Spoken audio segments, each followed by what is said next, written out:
Yeah, well, of course, hydrogen is for zero-emission transport one of the very important options next to batteries, but where batteries don't suffice in certain specific areas of transport, hydrogen could be the solution there. For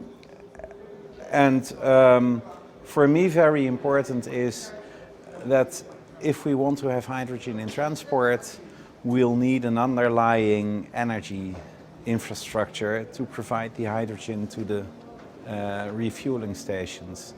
And this will be quite something to accomplish.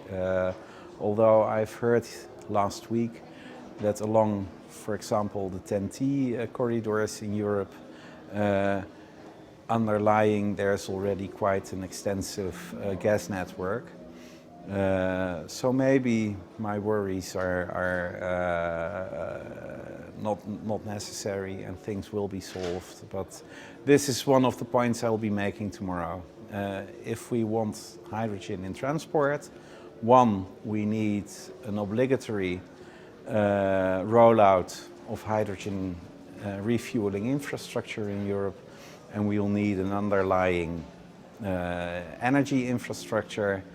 And we'll need, and that will be, well, the basis, European programs that stimulate this. The integration or the synergies between energy and transport. And we've had in the Netherlands one brilliant project, I believe brilliant, 4 years ago, TSO 2020, where the Commission had a synergy call where they were looking for synergies between the energy system and the transport system. We managed to get this project. After that, the Commission decided not to continue with the synergy calls, and I would like to make a pledge to the Commission in the new programming period, so with the new Commission and the new Green Deal, to reintroduce a yearly synergy call, because I believe we really need it to get hydrogen in transport rolling.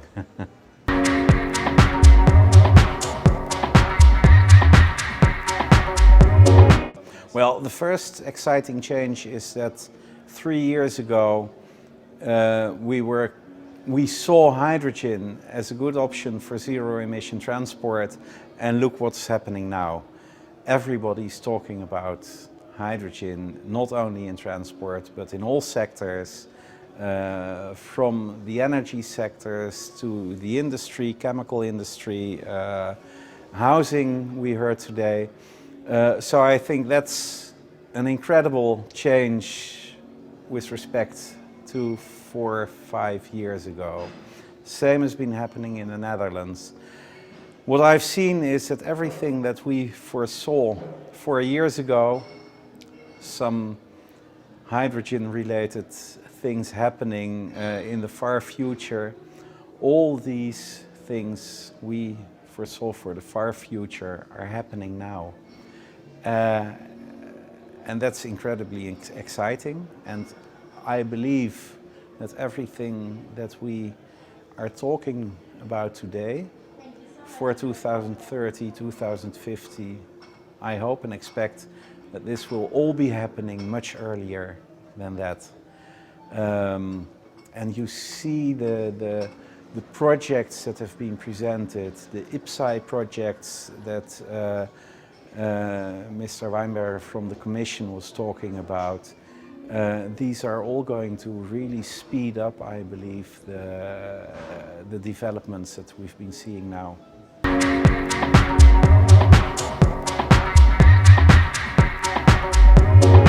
Well, specifically this event, I attend a lot of events with a specific focus on energy, on transport.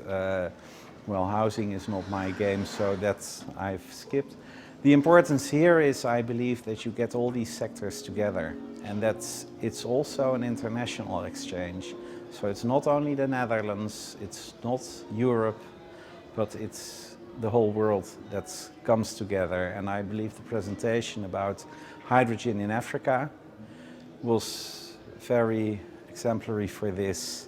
It's not something that's just happening here in the Western world, in the industrial world, in Asia with a lot of innovations, but it always also offers a lot of opportunities for continents that, well, are facing even more stronger changes than we are facing.